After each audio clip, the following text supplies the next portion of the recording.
quindi l'ultima edizione degli assoluti ospitati a Napoli.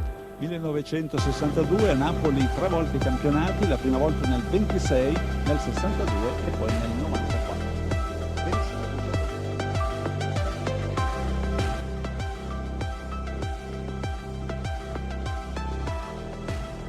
Il campo di partenti di 200 metri maschili e sono i concorrenti dalla prima all'ottava corsia: Federico Olivo dalla Lecca Boiano, Mario Longo Fiamme Azzurre, Giorgio Marras Fiamme Oro Padova, Giovanni Puggioni Fiamme Gialle, Antonio Dore Atletico Oristano, Angelo Cipolloni Fiamme Gialle, Carlo Occhiena, bentornato, Fiamme Oro, Alberto Giua Cuscagliari.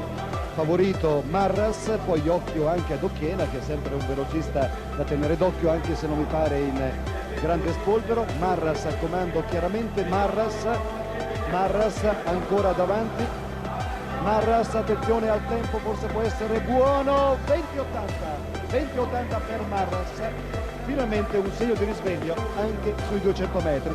La velocità era un settore un po' sotto accusa, non ci ha dato grandi soddisfazioni in Coppa Europa, anzi qualche piccola delusione.